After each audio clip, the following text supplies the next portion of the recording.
La Red Cultural Yura Complexus y el Instituto Universitario Cordillera dan inicio al conversatorio del módulo 5, Pautas de Redacción Científica. Contamos con la presencia de Andrea, Jorge, Armando y mi persona, Marlene. Bienvenidos.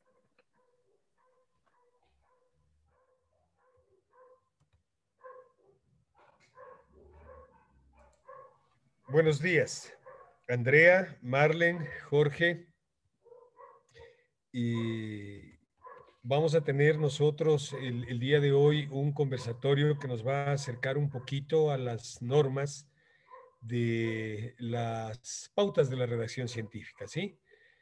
Y yo quiero comenzar haciendo una brevísima introducción del por qué es importante las pautas para la redacción científica en los artículos. Sean estos científicos, sean estos académicos, sean estos informes académicos, sean estos trabajos en el aula o sean estos trabajos cotidianos que realizamos los profesionales en nuestro día a día. Porque vale recordar que en 1996 el físico norteamericano Alan Sokal presenta a una revista de humanidades llamada El Texto Social. Presenta un artículo en donde quería poner de manifiesto el abuso que a veces nosotros tenemos en la redacción y en la presentación de los resultados, utilizando, por ejemplo, términos demasiado científicos, a veces utilizando un sinnúmero de parafraseos muy bien estructurados, pero que en definitiva no llevan o no nos conducen a una significancia de una comprensión del contexto social. No nos olvidemos que los artículos, sea de cualquier índole, como les dije, estimados amigos, tienen que ser el resultado de la parte de la transferencia de la ciencia hacia la sociedad, es decir, debe ser redactado no en una jerga coloquial, pero sí debe ser redactado en términos dentro de los cuales quienes estén leyendo, que precisamente no son académicos o científicos, entiendan. Entonces, este artículo, denominado La transgresión de las fronteras hacia una hermenéutica transformativa de la gravedad cuántica, caramba, como les digo, se publicó en 1996 y Sokal, dentro de su constructo social, lo que trató de demostrar es que a veces nosotros llenamos, ¿sí? Llenamos el texto para que suene bien, ¿sí? Para que apoye ciertos términos ideológicos de los editores de las revistas y para que tratemos de sorprender o de ser incomprendidos dentro de los términos de la transferencia científica.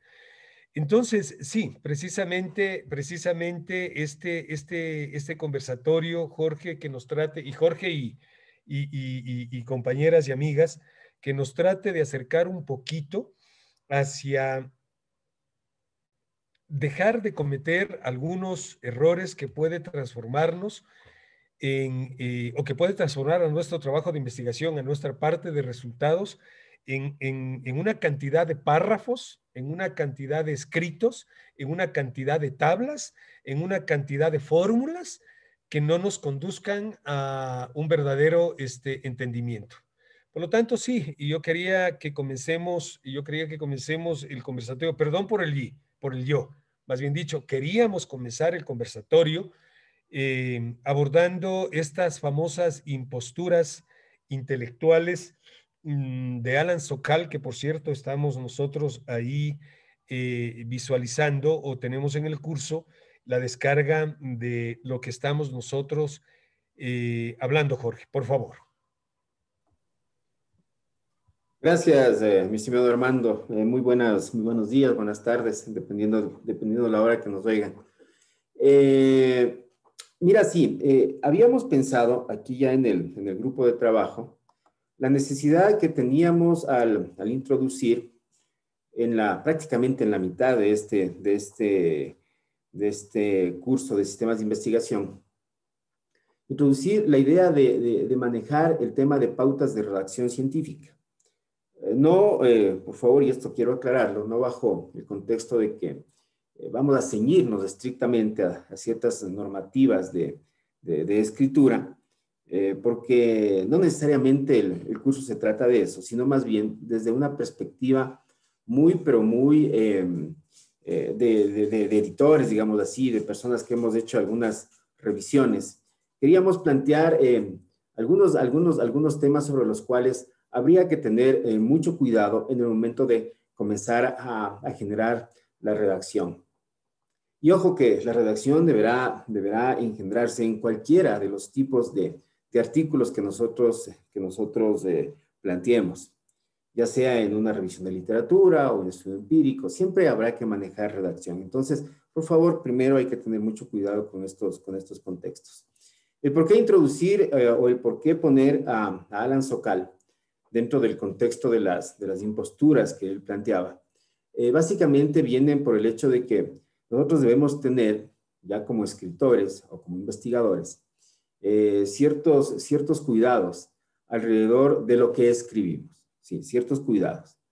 Y, por ejemplo, el tema de que nosotros no vamos a incurrir en el hecho de manipular, por ejemplo, frases sin sentido. A veces nos encanta a nosotros redundar en el mismo contexto y seguramente al lector le perdemos, ¿sí? O de repente ir garabateando, como decían por ahí.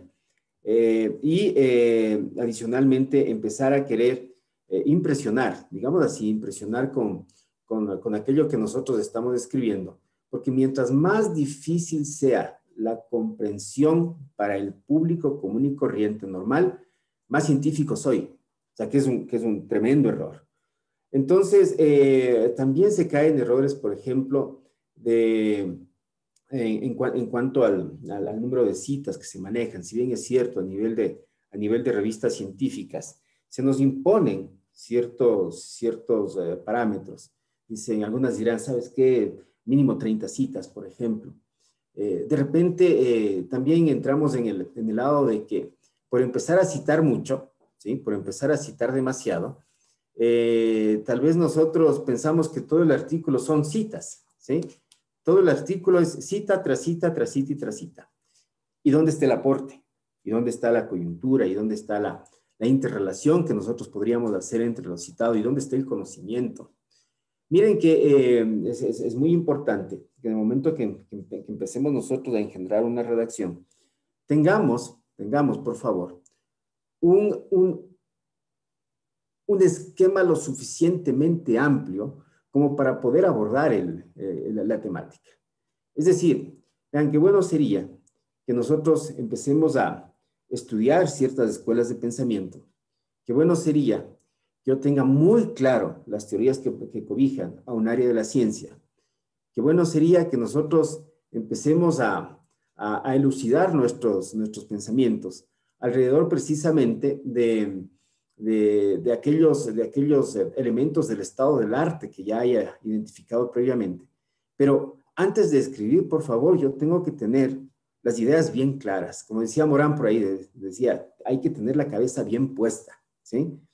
¿Para qué? Para que precisamente nosotros no caigamos en ideas muy vagas, que es el otro contexto. Por favor, una impostura es tener una idea muy vaga. Una impostura es exhibir una erudición superficial. O sea, yo quiero hacerme el erudito en un tema y resulta que puedo caer en algún tipo de problema porque no necesariamente soy erudito en ese tema. Entonces, miren, sí, o sea, queríamos comenzar con este contexto, mi estimado Armando, haciendo énfasis en estas primeras ideas.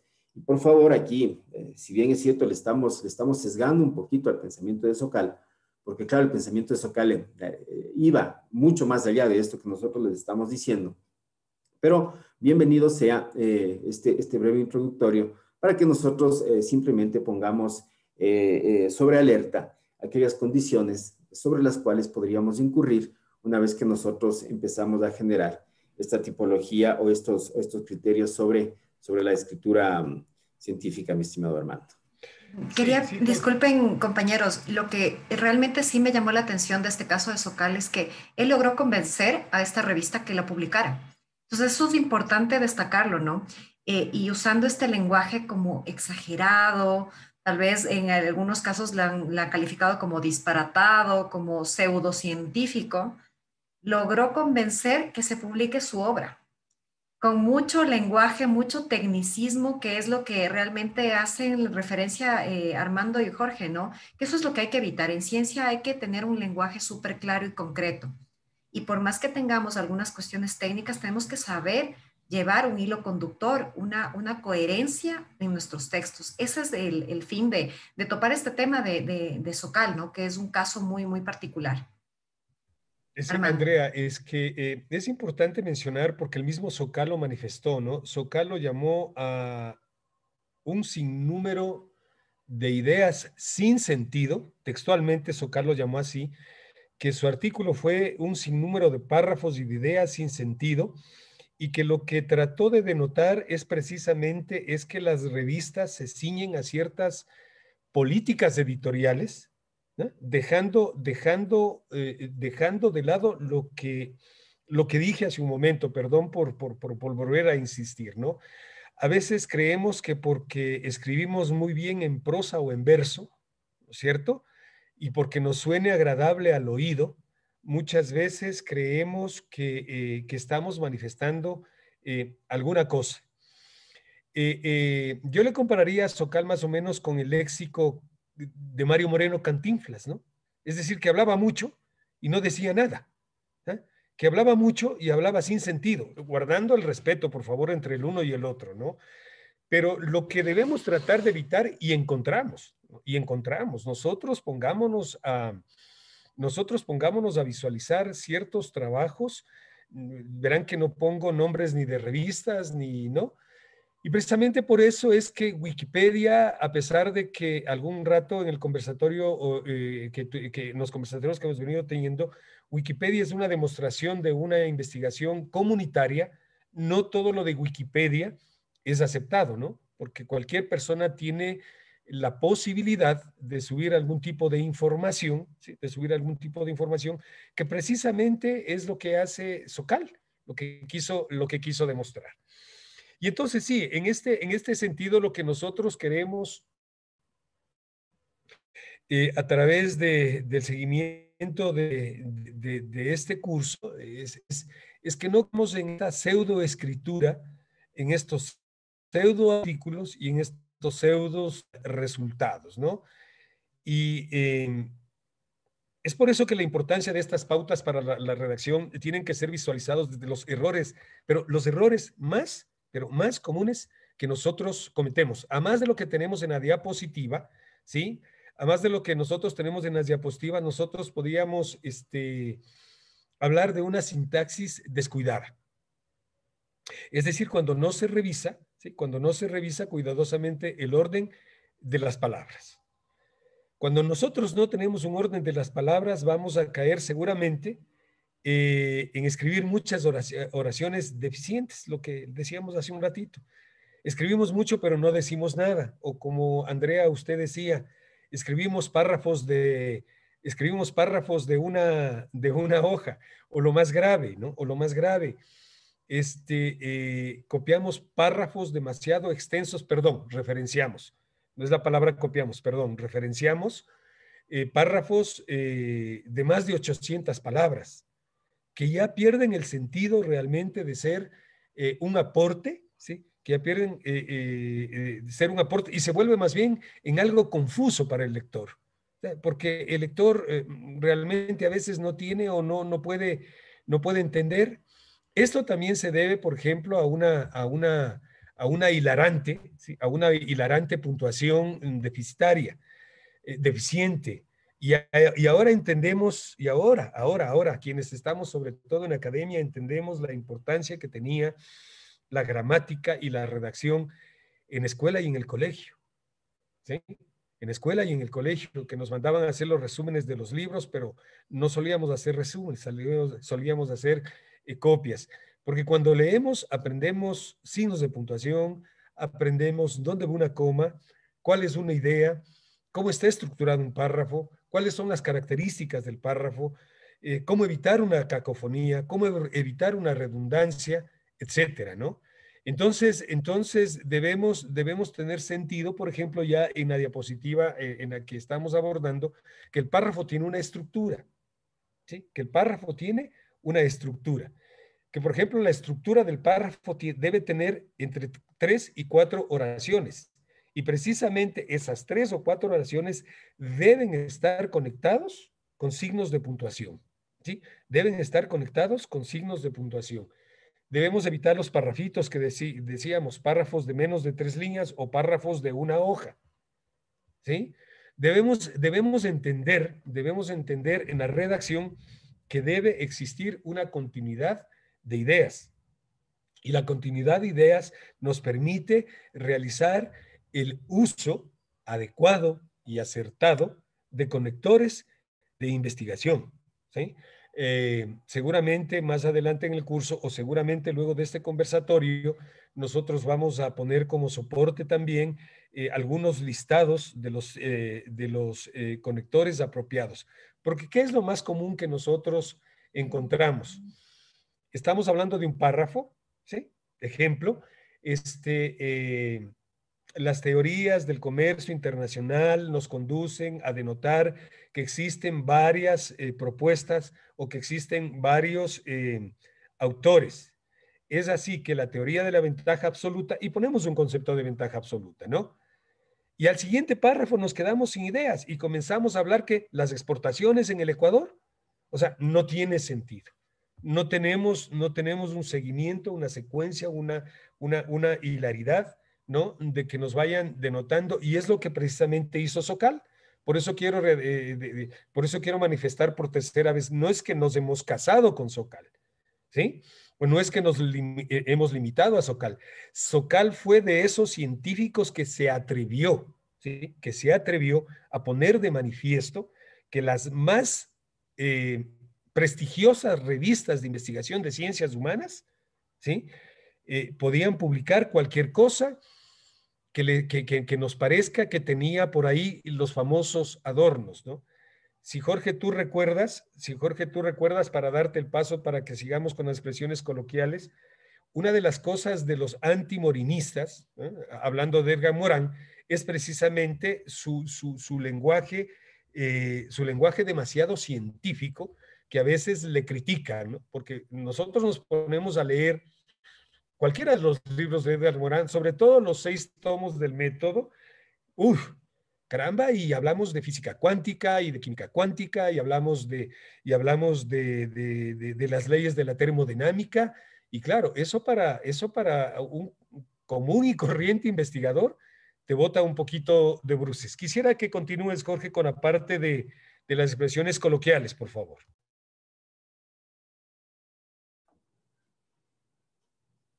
Sí, Armando, muchas gracias. Mira, quisiera retomarle desde algo que a mí me parece muy importante antes de abordar el tema de las expresiones coloquiales. Pero tú nos habías planteado la idea de los conectores, ¿no? ¿Sí? Y seguramente cuando nosotros estamos asesorando o de repente estamos escribiendo, decimos, ¿y qué es un conector? Y claro, nos vamos de repente al Google y encontramos, vean, identifique los 500 conectores que usted puede utilizar. Y claro, son simples entrelazados entre palabras que de repente puedo utilizar, pero yo aquí quisiera irme mucho más allá, porque mira, la idea del conector no necesariamente son solamente esas palabras que nos expresan por ahí, sino más bien la idea del conector es engendrar la idea básica de lo que yo estoy escribiendo. Yo escribo un párrafo con una idea básica.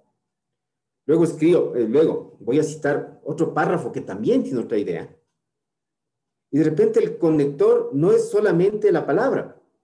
El conector es tratar de entrelazar los pensamientos que nosotros estamos imprimiendo alrededor de los diferentes temas citados y aquellos que nosotros estamos planteando. Es decir, debe haber una coherencia, ¿sí? No solamente es el tema del conector, debe haber una coherencia y debe haber una congruencia entre todo lo que nosotros escribimos. Y por favor, aquí me salto un poquito del tema de la coherencia en la escritura, porque debe haber también una congruencia entre lo que escribimos con el método y con los resultados, así como con la discusión, perdón, con todo. Debe haber una congruencia con todo. A veces nosotros cogemos y escribimos muy bonito en la parte de revisión bibliográfica. Lo escribimos súper chévere. Y resulta que vamos a ver resultados y no tienen nada que ver los resultados con la revisión bibliográfica. Entonces, ahí hay una impostura, pues. Es que eso es impostura. O sea, el hecho de que nosotros cojamos y empecemos a retasear un artículo o una investigación, porque eso es lo que prácticamente vemos en muchos de los escritos. Parece ser que tenemos un divorcio muy fuerte entre discusión, por ejemplo, y revisión bibliográfica o introducción. Parece que hay un divorcio. Y por eso, precisamente, cuando nosotros decíamos, oigan, no saquemos solo conclusiones y recomendaciones, ¿no es cierto? Porque antes estábamos acostumbrados a sacar conclusiones y recomendaciones. Y de repente por ahí nos decían, no, pues que las conclusiones y recomendaciones es repetir los resultados. Aguántese. Mejor haga una discusión. Porque la discusión es transar sobre todo lo que nosotros hemos ya planteado y escrito.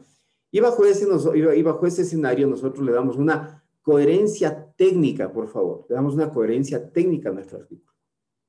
El tema de la coherencia técnica es algo que nosotros, desde la perspectiva de editores, lo vemos normalmente como una especie de desacierto, porque la coherencia técnica a nosotros nos dirá precisamente que todos los elementos alrededor de la investigación deberán estar precisamente entrelazados.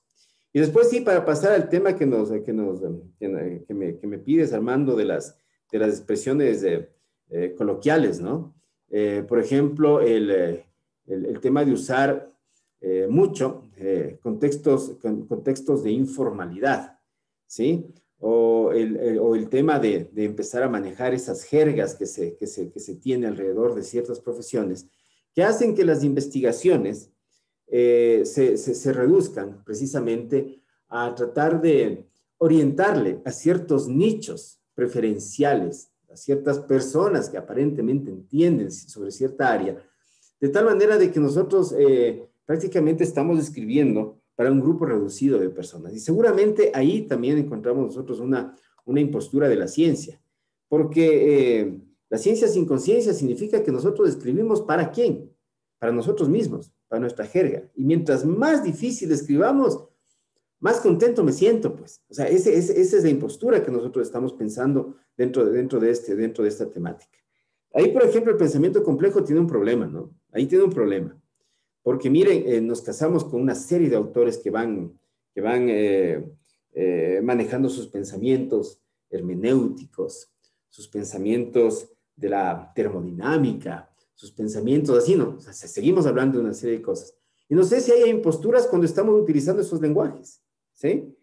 Entonces, sí, es bienvenido el tema, porque claro, para no caer en esas imposturas, por favor, tenemos que tener un conocimiento muy cabal de ciertas áreas de conocimiento y no tratar de sobrepasar las áreas por el hecho de querer hacer interdisciplina, no pasar a otra área que posiblemente no conozco tan bien, sino más bien equipo de trabajo, tú eres de otra área, ven, conversemos y hagamos, o sea, para que empecemos a manejar este tipo de trabajos que sean más bien de tipo colaborativo. Luego pasarnos un poquito, por favor, al hecho de que nosotros debemos comprender que debemos utilizar bien el tema de los pronombres, que debemos nosotros utilizar bien los temas de los verbos. Y aquí, por favor, sí quisiera destacar algo que normalmente es muy recurrente dentro de los envíos a las revisiones. Nosotros normalmente hacemos las citas con énfasis en el autor, por ejemplo, y cuando hacemos énfasis en el autor le ponemos en presente, ¿no? Ahí digamos, oigan, espérense, por favor, utilicemos bien los verbos, ¿sí? Y use el tiempo pretérito para expresar una acción o condición que sucedió en. O sea, sí, entonces, si yo le cito a un autor y yo digo, Socal, entre paréntesis, el año dijo que, ya, tengo que escribir en pasado, ¿no es cierto? Tengo que escribir en pasado, cuando es énfasis en el autor. Entonces, miren, son cositas que son cositas muy simples, digamos así, para las personas que nos pueden estar escuchando, pero que normalmente caemos en ese tipo de problemas y que seguramente esos contextos nos darán a entender que no hemos tenido mucha prolijidad al momento de realizar la escritura. Entonces, bueno, yo podría ir hasta aquí en esta parte, mi estimado Armando, o de repente Marlen, o de repente por ahí también Andrea. A ver, ¿quién quiere seguir con la posta? ¿Ya? Jorge, yo quería preguntarle a Marlen, desde su experiencia, ¿qué otro error es algo común que encuentras en las revisiones de los artículos? Y bueno, posteriormente podría comentar algunos de los errores que también yo he encontrado, ¿no? Complementando un poco la idea de Armando y de Jorge. Cuéntanos, Marlen. Bien. Los errores más comunes creo que tienen que ver con que el escritor o el investigador empieza a redactar tal cual habla. Sin embargo, justamente nosotros debemos considerar estas pautas, ¿no es cierto?, de redacción científica. Por ejemplo, evitar todo tipo de dequeísmos, ¿no? O sea, redundar en una palabra que, digamos, normalmente nosotros al hablar la pronunciamos por decir pero, o, y los escritores lo plasman en sus investigaciones. Entonces, ese es un error muy común. Lo que mencionaba también Jorge, el hecho de que en las citas que deben ir en pasado, por eso él lo mencionaba, ¿no es cierto?, que posterior a la cita con énfasis en autor debe ir dijo o refirió, los autores siempre o casi siempre lo mantienen en presente. Otro de los errores también es las huérfanas y viudas, que son expresiones que quedan al aire, digamos, ¿no? Que no están completas, que no están con el párrafo y demás. Ese tipo de situaciones son repetitivas y tiene mucho que ver con que el autor, para mejorar este tipo de errores, lo más aconsejable es que lea. Sí, la lectura es lo que nos ayuda muchísimo a poder mejorar o sea, y utilizar todas las pautas que se les da para que puedan mejorar también su redacción científica. Sí, bueno, tú ya has mencionado algunos de los errores que también yo he encontrado, ¿no? El dequeísmo, estas repeticiones que vienen o sea, está bien que comencemos a redactar cual hablamos para comenzar una redacción y un poco plasmar las ideas. Pero el momento que ya estamos construyendo un texto, ya tenemos que ir con una visión crítica de la estructura, sintaxis, puntuación y sobre todo resaltar el tema que topó Armando al principio, ¿no? Que el párrafo tiene una idea que se compone de algunas secundarias. Pero eso hay que tener muy claro, porque yo he leído párrafos, como lo mencionaba Armando, ¿no? Párrafos de una hoja o párrafitos de 2 líneas. Párrafitos de 2 líneas que no me dicen mucho de la idea y aparte no tienen conexión con el siguiente párrafo. O probablemente el siguiente párrafo hablaba de la misma idea. Entonces, hay que sintetizar esa idea, complementar con ideas secundarias y que un párrafo describa en su detalle esa idea y que continúe con otra que consecuentemente, con lógica y con hilo conductor, nos lleve a todo el texto a un entendimiento de una introducción, por ejemplo, y ese mismo tipo de redacción e hilo conductor tenemos que tenerlo en todas las secciones del artículo. En metodología también tendremos pasos en ese procedimiento que seguimos y esos pasos se tienen que evidenciar de la misma forma, congruentemente, en el mismo orden, en el resultado. Porque ¿qué es lo que se tiene que lograr en un artículo? Tenemos que engancharle al lector de principio a fin. Si lo que se logra generalmente en la mayoría de artículos es que la gente nos lee el resumen ejecutivo de los resultados. Pero solamente cuando uno se engancha y este resumen nos da una importancia en información, seguimos con las siguientes partes. Y a veces logramos que el lector se enganche y nos lea toda nuestra introducción. Y ya estamos logrando un 20% de esa meta, ¿no? Del lector. Lo que hay que lograr es que se logre esto hasta el final y que después de esa introducción le quede una duda, una interrogante de cómo hizo este investigador para lograr esa metodología, cómo lo hace. y esta metodología describa específicamente cómo hacer el estudio del tema y después se plasmen esos resultados y que el lector se muera de ganas de ver qué pasa con esos resultados. Eso es lo que hay que lograr con esta hilo conductor, congruencia y sobre todo, en verdad, me voy al principio, ¿no? Y lo que mencionaron Jorge y Armando, a la gramática básica de primaria. Y también haciendo referencia a un punto importante de los verbos y de la voz activa, hay muchas de las veces que yo he encontrado un error que utilizan la voz pasiva. Es decir, es la posición en el que damos énfasis al predicado, al objeto del predicado o al sujeto mismo. Y como yo les he dicho y les he recomendado a muchos investigadores, docentes y estudiantes, ¿no? Es mejor tener oraciones que tengan sujeto, verbo, predicado, a que nosotros estemos moviendo el orden de las partes de la oración. Siempre la simplicidad da mejor entendimiento, diría yo desde la experiencia que nos ha funcionado. Y otro asunto de la voz del texto científico es que muchas de las veces las revistas nos exigen principalmente escribir en tercera persona. Es decir, una persona, mejor dicho, es llamado impersonal, es un texto impersonal. Se ha realizado, se ha visto, se ha evaluado, etc. Se escribe generalmente en tercera persona, pero existen también revistas que han roto este paradigma de la tercera persona y nos dan voz al autor.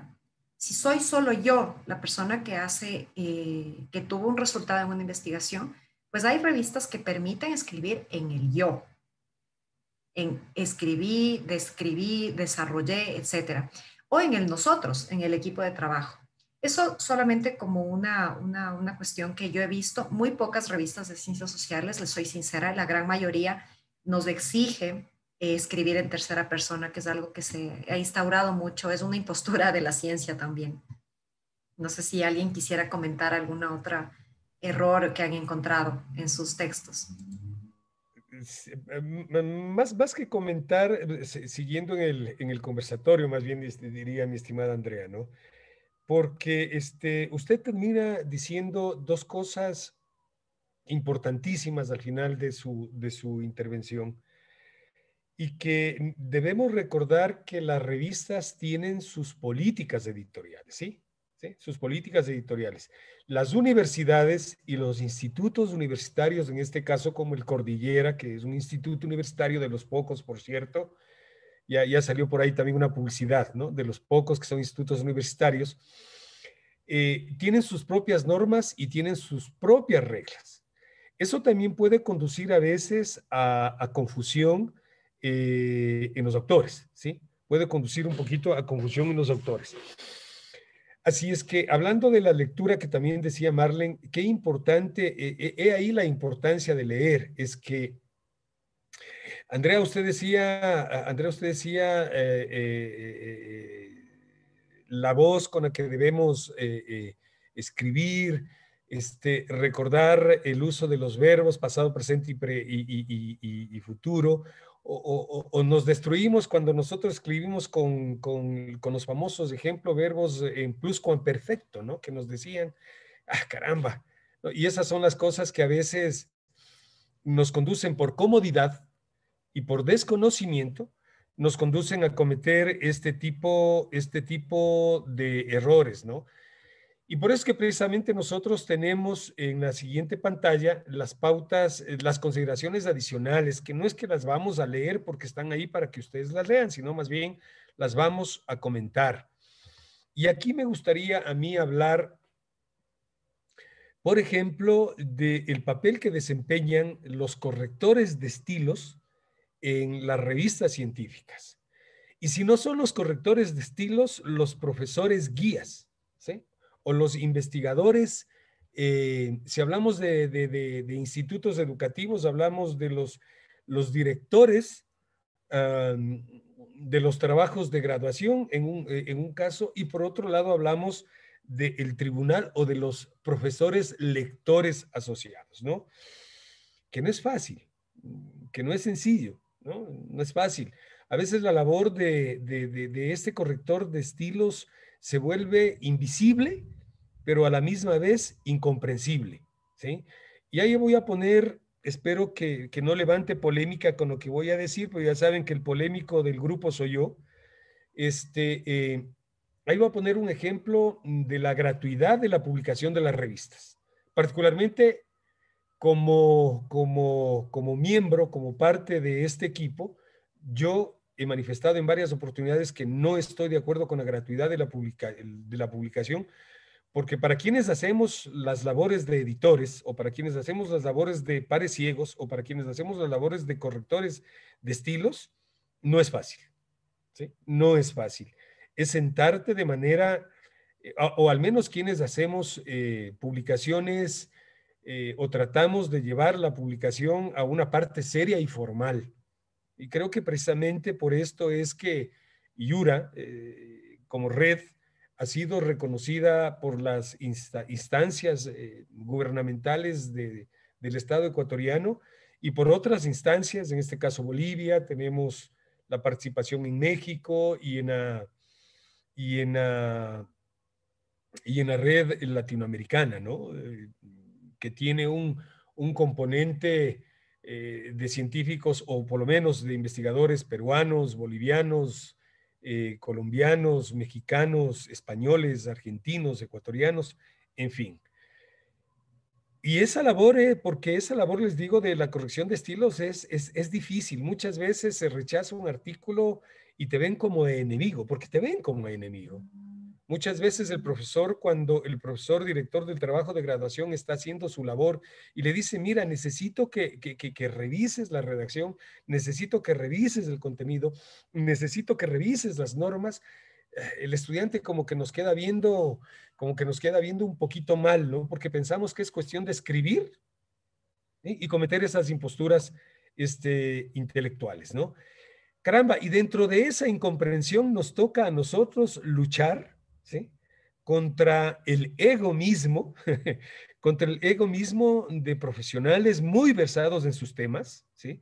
De estudiantes muy brillantes y muy inteligentes en el área que han elegido, porque, porque muchas veces desconocemos esta parte de generales de redacción, ¿sí? Y no se ve con agrado, pues que a mí me estén corrigiendo. ¿Cómo? A mí, a Armando, a Andrea, a Marlene o a Jorge, que estamos dando el curso, nos estén corrigiendo, ¿no? Y por eso les decía, ¿no?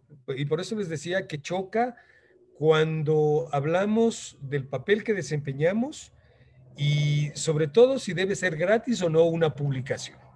Ahora, tampoco dejemos de lado, por favor, tampoco dejemos de lado de que bases de datos científicas, ¿sí? Bases de datos científicas es una exigencia, ¿no? En Latindex es una exigencia que la publicación sea gratuita. En Scopus no. En Scopus te cobran por experiencia propia, no porque yo he pagado, pero conozco de colegas con los que he colaborado un poco y han llegado a pagar hasta entre $1,500 y $3,000, Jorge, tú debes acordarte de aquello, ¿no? Entonces, sí depende de la política también para seguir con estas características de redacción y que me gustaría solamente dejar mencionadas algunas de las que ustedes tienen en la pantalla. Pero, por ejemplo, podemos hablar de una falta de brevedad, de una falta de claridad. Podríamos hablar de la falta de orden en el planteamiento de ideas que hemos dicho, de las repeticiones de la misma idea durante el desarrollo del texto, de la falta que también la falta de artículos no me refiero a referencias bibliográficas, por favor, sino del artículo, ¿no? El, a, los, las muletillas que ya hablaban ustedes también, la falta, el abuso o el mal uso de la coma, el punto y coma. No nos olvidemos que también a veces decimos 3 palabras, coma. Es que entiendo que, coma. El comercio internacional del cacao, coma. En el Ecuador durante el año 2021, coma. A veces llenamos porque creemos que a los ojos o porque creemos que a nuestra forma de hablar escribiendo o de escribir hablando, le queda bonito, ¿no? A veces tenemos los términos anglosajones, preferimos utilizar términos anglos, ¿no? Los anglicismos, pretendiendo que van a adornarles del español el flagio y el autoflagio. Los errores en ortografía, por favor. Hoy yo sé que estamos en una generación millennials, hoy hemos descuartizado, me disculpan la expresión, el idioma que manejamos. Hoy hemos descuartizado el español y hay que ser así reales, ¿no es cierto? Ahora escribimos los textos en el WhatsApp o en el chat y todo lo demás y TQM significa te quiero mucho y pensamos que así debemos redactar y son unos errores ortográficos increíbles, pero vuelvo a repetir, por favor, todo esto debe estar acorde a las políticas de las revistas.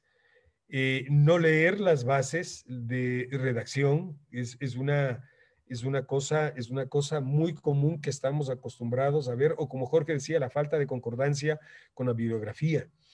Tenemos, al final del artículo, tenemos 90 citas bibliográficas, pero resulta que nos ponemos a ver el marco teórico y sobre todo las discusiones y los resultados y nos damos cuenta que no tenemos ni 30 autores, ¿no? Entonces, existe, ¿no?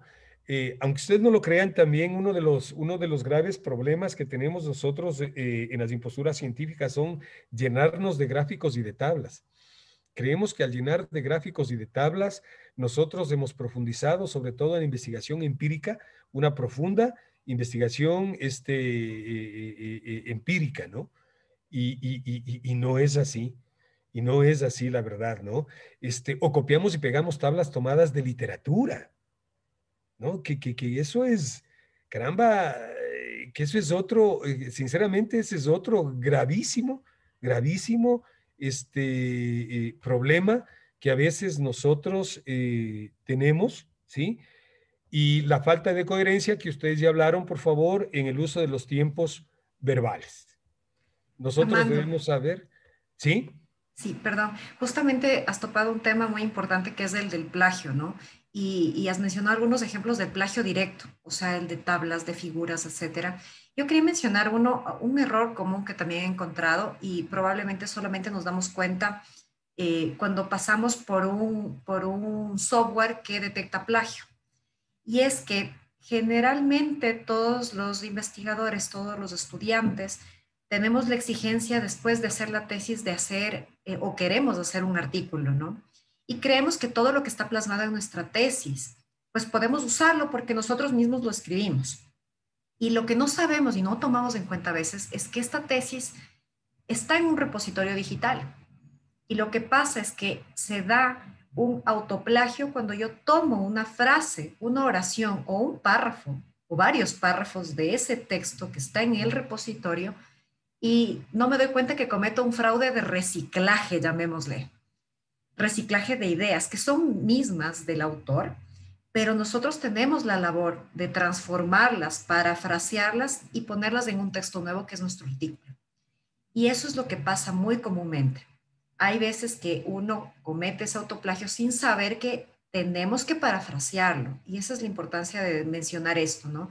Igualmente, hay estudiantes que presentan un proyecto de fin de curso y esa misma frase, ese mismo informe que fue puesto en un repositorio, pues del momento que yo quiero presentar algo y digo, esto ya hice en el semestre pasado, en el periodo anterior, no lo puedo hacer. Estoy autoplagiándome una idea. Y de ahí va también un concepto de la ética, ¿no? De la ética profesional de cada uno. Uno sabe muy bien cuando uno copia algo o cuando da el crédito a una autoría específica. Quería mencionar este asunto que es muy importante tomarlo en cuenta cuando hacemos la redacción de un artículo científico. Sí, Andrea, muy interesante el tema y no sé si te cortamos el enfoque que querías darnos, Armando. Y tú precisamente apuntabas eso, ¿no? Apuntabas el hecho de que nosotros tenemos que empezar a tener cierto cuidado, digamos así, cuidado en cuanto a cómo nosotros deberíamos comenzar a escribir, ¿no es cierto? Y a hacer que aquello que escribieron otros sea respetado, ¿sí? Porque ese es el enfoque. Lo escribieron otros y por lo tanto lo respeto. Y aquí entramos a esa fase de citas y parafraseos y ese tipo de cosas. Porque miren, a veces hemos escuchado que es mucho más fácil parafrasear que citar. Oigan, pero para poder parafrasear, uno tiene que saber entender la idea central que nos quiso decir el autor. O sea, yo digo, mira, si en este momento me pides una recomendación y me dices, oye, cito o parafraseo, yo te digo, mejor cita. Porque si no sabes parafrasear bien, vas a cometer grandes errores, ¿no es cierto?, en cuanto a la interpretación que quieras poner en boca del autor o en palabras del autor. Entonces es mejor citar que parafrasear, digo yo, ¿no? A veces decíamos, no, lo que sucede es que como yo ya tengo cierta experiencia, solo le parafraseo, no pasa nada. Y me evito de poner el número de página, por ejemplo, que no es tan obligatorio en el parafraseo, porque en la cita es muy obligatorio, ¿no es cierto? Pero en el parafraseo te dice, si quieres, ponle la página, o si no, aproximadamente en qué sección está o en qué párrafo le encontramos, porque después de todo tú estás desdibujando una idea y estás poniendo otra idea. Sí, interesante, pero por favor, hay que tener el momento en que empezamos a parafrasear. Y de ahí comenzar este tema de cómo nosotros debemos realizar las citas correctamente. Por favor, primero, congruencia entre citas y referencias bibliográficas. Debe haber una congruencia, porque mucha gente, también nosotros hemos encontrado ese tema, en que encontramos, ejemplo, ¿no? 30 referencias bibliográficas. Y después cuando vas a ver las citas no lo encuentras en las referencias. O sea, no hay esa congruencia, no está. ¿Sí? Entonces lo que sucede en los sistemas de antiplagio es que la propia referencia bibliográfica te sale plagiada, porque no citaste, ¿no es cierto? No solamente copiaste las referencias bibliográficas. Entonces ahí tenemos que tener un poquito de cuidado. El otro día conversábamos en interno con ustedes y hablaban del tema de las citas primarias, de las citas secundarias, y por ahí Andrés nos decía, ¿y cuáles son las citas terciarias? Y así nos íbamos, ¿no? ¿Sí? Y de repente eso nos deja pensando, porque claro, es muy recurrente que nosotros encontremos en la cita y hagamos una cita de cita. Entonces, digo yo, es muy preferible que si alguien ya me dio haciendo el gran trabajo de identificar un determinado autor, ¿no es verdad? Entonces, yo me dé la molestia, digamos así, de empezar a leerle a ese autor que le citaron para hacer que esa cita secundaria se convierta en cita primaria, si es que me gusta mucho, ¿no? O sea, sería muy interesante que nosotros tratemos de escribir alrededor de citas primarias. Por favor, sería súper interesante.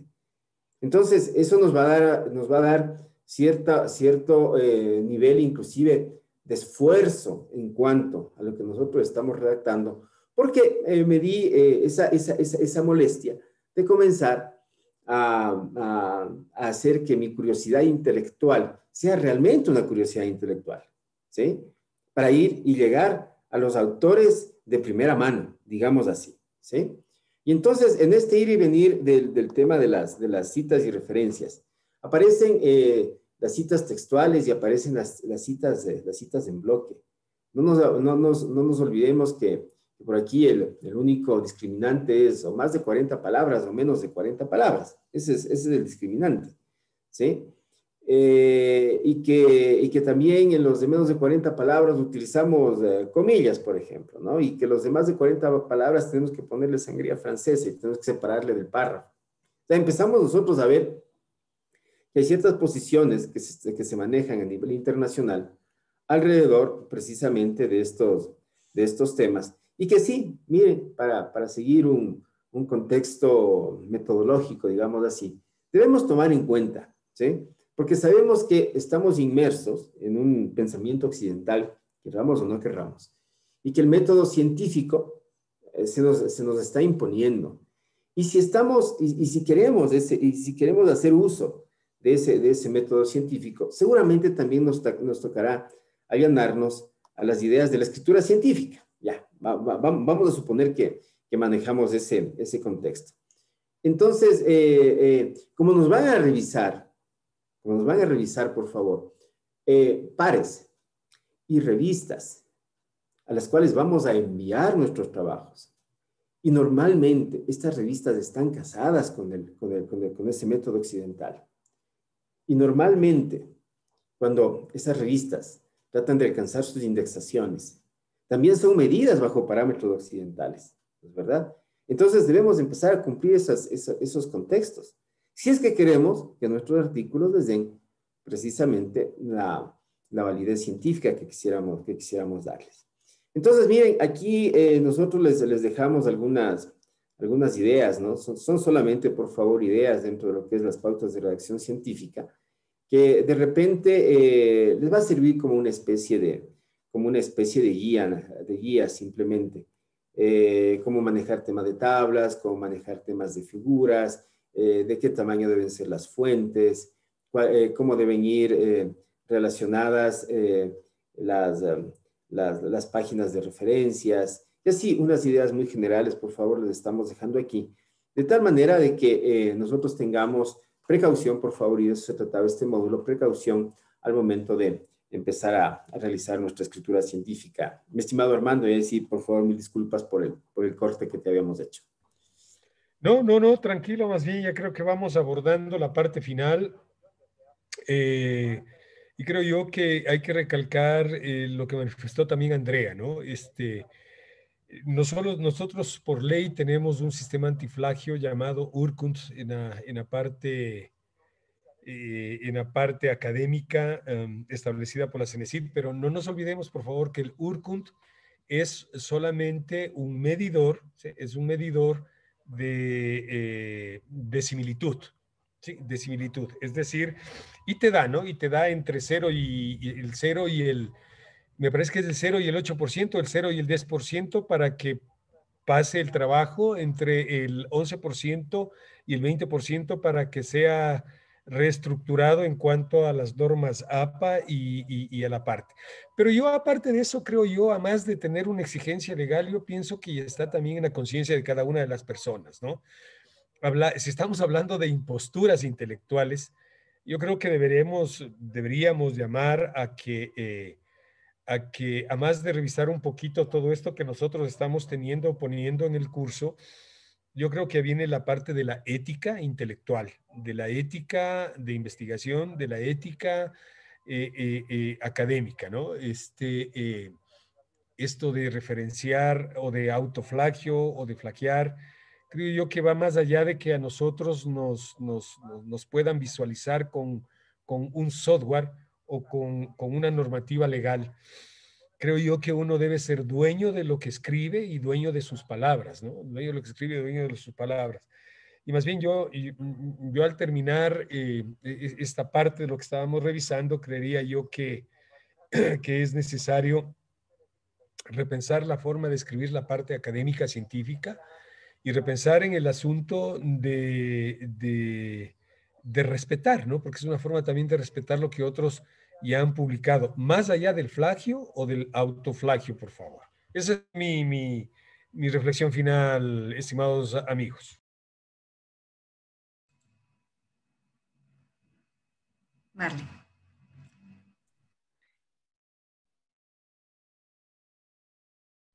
Así es. Bueno, yo creo que como investigadores latinoamericanos, nosotros debemos darle la seriedad que merece a nuestras investigaciones, ¿no?